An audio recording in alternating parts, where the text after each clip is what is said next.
Magnetic induction आपल्याला पाहायचं आहे. मॅग्नेटिक इंडक्शन आता बघा इथे दोन सर्किट आहे. पहिले फर्स्ट सर्किट, सेकंड सर्किट किंवा प्रायमरी सर्किट किंवा सेकंड सर्किट. हे प्रायमरी आणि हे सेकंडरी, फर्स्ट सर्किट किंवा सेकंड सर्किट असं आपण घेतो. पहिल्या सर्किटमध्ये या ठिकाणी मी त्या ठिकाणी सोर्स ऑफ EMF, त्या ठिकाणी टॅप की आहे आणि व्हेरिएबल रेजिस्टर आहे आणि दुसऱ्यामध्ये इथे गॅलोमीटर जोडलेलं आहे. इथं करंट चेंज केल्यानंतर इथं आपण टॅप की प्रेस केल्यानंतर करंट रॅपिडली इन्क्रीज होणार. करंट रॅपिडली इन्क्रीज झाल्यानंतर मॅग्नेटिक फील्ड डेव्हलप होणार. मॅग्नेटिक फील्ड डेव्हलप झाल्यानंतर या ठिकाणी मॅग्नेटिक फ्लक्स बदलणार आणि इथलं मॅग्नेटिक फ्लक्स बदलल्यामुळे इथलं सुद्धा मॅग्नेटिक फ्लक्स बदलणार, कारण दोन्ही क्लोज ठेवले आहेत आणि स्पेसमध्ये फिक्स ठेवले आहे. त्यामुळे इथलं मॅग्नेटिक फ्लक्स बदलले की इथलं सुद्धा मॅग्नेटिक फ्लक्स बदलणार आणि according to Faraday's laws of electromagnetic induction इथे त्या ठिकाणी EMF इंड्यूस होणार, गॅलव्हॅनोमीटर डिफ्लेक्शन दाखवणार. म्हणजे एका सर्किटमध्ये करंट चेंज केल्यानंतर दुसऱ्यामध्ये EMF इंड्यूस होतो, त्याला आपण काय म्हणतो, म्युच्युअल इंडक्शन. दिस कॉल्ड आहे म्युच्युअल इंडक्शन. जसं हे सर्किट आहे तसंच आपल्याला दुसऱ्या पद्धतीने सुद्धा सर्किट दाखवता येईल. हे आता सध्याच्या बुकमध्ये ओल्ड बुकमध्ये आपल्याला अशा पद्धतीने दाखवलं असेल.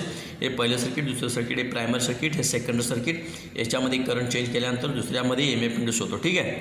आता आपल्याला हाच पार्ट पाहायचा. ठीक आहे. मग आपण त्या ठिकाणी हा ज्या पार्टमध्ये आपण काय केलं बघा, इथे या ठिकाणी पहिल्यामध्ये करंट चेंज केल्या, करंट चेंज केल्यानंतर हे प्रायमरी सर्किटमध्ये किंवा पहिल्या सर्किटमध्ये करंट चेंज केल्या, EMF इंड्यूस होणार आहे. दुसऱ्यामध्ये इथलं मॅग्नेटिक फ्लक्स बदलल्यानंतर इथलं मॅग्नेटिक फ्लक्स बदलणार. म्हणजे याला आपण काय म्हणतो, magnetic flux secondary coil due to first, पहिल्यामध्ये निर्माण झाले.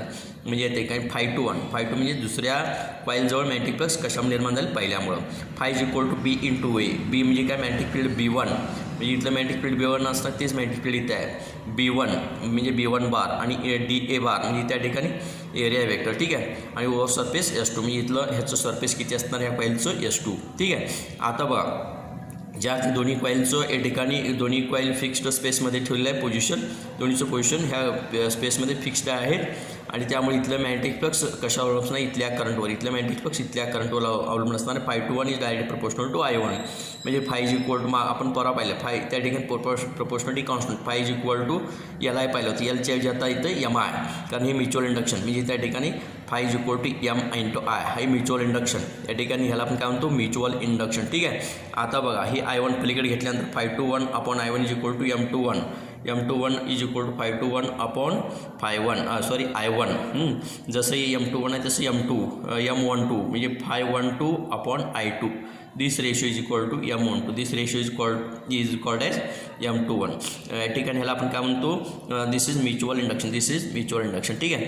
आता ज्या ती पहिल्यामधील करंट बदलल्यामुळे, पहिल्या सर्किटमधील करंट बदलले की इथलं मॅग्नेटिक फील्ड बदलणार, इथलं मॅग्नेटिक फील्ड बदललं तर इथलं मॅग्नेटिक फ्लक्स बदलणार, इथलं मॅग्नेटिक फ्लक्स बदलणार आणि इथं EMF इंड्यूस होणार. ठीक आहे. मग induced EMF in secondary coil due to first. इथं या ठिकाणी E21 induced EMF in secondary coil due to first = -d∅dt. इथं ∅dt, इथं 5 to 1. दुसऱ्या कॉईलजवळचं मॅग्नेटिक फ्लक्स 5 to 1. 5 to 1 ची किंमत इथं आहे, हीच किंमत इथं ठेवली आहे. हा कॉन्स्टंट आहे, बाहेर घ्या. इथला पार्ट आहे इथंच. म्हणजे E21 = -M21 dI1 upon dt. जसं E21 आहे तसं या ठिकाणी E12 सुद्धा आपल्याला ह्या पद्धतीनं मांडता येईल. ठीक आहे. आता या ठिकाणी जर आपण सिमेट्रीचा वापर केला, म्हणजे जसं त्या ठिकाणी करंट बदलल्यानंतर इथे EMF इंड्यूस होतो, तसं इथं करंट बदलले की इथं सुद्धा इंड्यूस्ड EMF निर्माण होतो. म्हणजे बाय युजिंग सिमेट्रीचा वापर करून M म्हणजे या ठिकाणी M12 = M21 M. म्हणजे 1 2 केव्हा म्हणतो आपण, वेगवेगळे असेल तर, सारखेच असेल तर आपण M म्हणतो. म्हणजे M12 म्हणण्याची गरज नाही. ठीक आहे. दोन्हीचा अर्थ M म्हणजे M = 512 म्हणजे हाच पार्ट घेतला इथं M21 आहे, इथं M12. जर इक्वल नसतील तर आपण घेतलं, पण इथं इक्वल असेल तर Mच घेतो. हा रेशो इक्वल असणार आहे, मग त्याला आपण काय म्हणतो, M, युजिंग दी सिमेट्री क्रायटेरिया. ठीक आहे. मग आता जसं 1 2 घेतल्यानंतर ही कंडिशन, प्रायमरी सेकंडरी घेतल्यानंतर जिथं 1 आहे तिथं प्रायमरी ठेवा, 2 आहे तिथं सेकंडरी ठेवा. म्हणजे इक्वेशन आपल्याला हे मिळू शकेल. आता पहा, या ठिकाणी हे करंट युनिट मांडलं किंवा हे करंट युनिट मांडलं तर 5 to 1 = M. 5 2 म्हणजे सेकंडरी कॉईलजवळचं मॅग्नेटिक फ्लक्स. म्हणजे करंट इथलं पहिल्या सर्किटमध्ये करंट युनिट असताना दुसऱ्या कॉईलमध्ये जितकं मॅग्नेटिक फ्लक्स निर्माण झालेलं आहे तेवढ्या मॅग्नेटिक फ्लक्सला त्याचं आपण म्युच्युअल इंडक्शन असं म्हणतो. तेच येत आहे. युनिट असताना 5 to 1 येणार, दिस = M. म्हणजे magnetic flux linked with the secondary coil. Magnetic flux linked with the second coil per neat current in the first coil is called as coefficient of mutual induction. ठीक आहे. या ठिकाणी 1 आणि 2 घेऊन आता प्रायमरी आणि सेकंड सर्किट असं मांडलं तर हा करंट युनिट असेल तर या ठिकाणी 5Pलाच आपण काय म्हणतो एम असं म्हणतो. हा करंट युनिट मांडला तर 5Pलाच आपण काय म्हणतो एम असं म्हणतो. म्हणजेच काय ठिकाणी मॅग्नेटिक फ्लक्स इन किंवा इथे 5SCचं जर IP ला जर युनिट मांडलं तर 5SC किंमत म्हणजेच काय एम म्हणजे magnetic flux in secondary. Magnetic flux in associated with secondary per unit current in primary. Per unit current in primary is called as coefficient of mutual induction. आपण काय म्हणतो कोएफिशियंट ऑफ म्युच्युअल इंडक्शन. हे 2 definition झाले. म्हणजे आणि परत ह्याप्रमाणे इथं ही घेऊन सुद्धा आपल्याला डेफिनेशन करता येईल आणि या ठिकाणी हे घेऊन सुद्धा आपल्याला डेफिनेशन करता येईल. म्हणजे असे 4 डेफिनेशनच्यावरून आपल्याला सांगता येईल. ठीक आहे. मग आपला जो फॉर्म्युला हा पार्ट इकडे घ्या, हा पार्ट इकडे घ्या.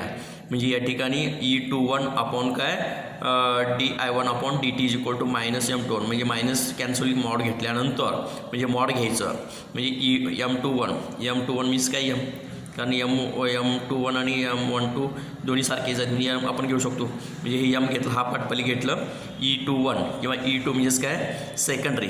E21 सेकंडरी आणि हे काय DIP upon DT DIP upon DT ह्या दोन्हीचा रेशो कशाबरोबर असणार आहे एम बरोबर असणार आहे. आता बघा या ठिकाणी ह्याचं युनिट काय व्होल्ट, याचं युनिट व्होल्ट, याचं युनिट काय एम्पियर, ह्याचं युनिट काय सेकंदवर घेतला. व्होल्ट पर एम्पियर पर सेकंद त्यालाच आपण काय म्हणतो हेनरी असं त्यालाच आपण काय म्हणतो हेनरी. म्हणजेच त्या ठिकाणी ह्याचं युनिट झालं. आता ही क्वांटिटी जर युनिट मांडला तर M is equal to S आहे ना. याच्यावरून आपल्याला डेफिनेशन सांगता येईल. ज्यावेळी rate of change of current in primary unit असेल प्रायमरीमध्ये rate of change of current unit असेल आणि इथं जितकं या ठिकाणी एम एफ सोडून तेवढ्या इंड्युस्ड एम एफला आपण काय म्हणतो एम असं म्हणतो. ठीक आहे. The induced M F in secondary when rate of change of current in primary unit is called as coefficient of mutual induction. आपण काय म्हणतो कोएफिशियंट ऑफ म्युच्युअल इंडक्शन. आता समजा ही क्वांटिटी 1 सेकंडरीमध्ये एम एफ 1 व्होल्ट असेल आणि प्रायमरीमधील current rate of change of current कितीने आपण बदललेलं आहे 1 एम्पियर पर सेकंद बदललं तर इथं 1 व्होल्ट इथं 1 एम्पियर पर सेकंद दोन्हीचा रेशो किती येणार आहे 1 हेनरी. म्हणजे म्युच्युअल इंडक्शन किती म्हणता येईल आपल्याला या ठिकाणी coefficient of mutual induction 1 Henry असं आपल्याला म्हणता येईल. डेफिनेशन बघा when current in primary coil changes at the rate of 1 ampere per second, then induced EMF in secondary coil is 1 volt.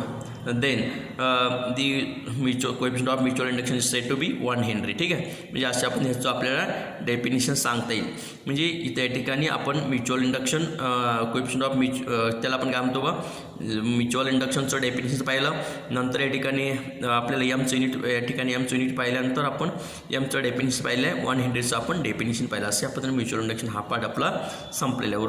पुढच्या व्हिडिओ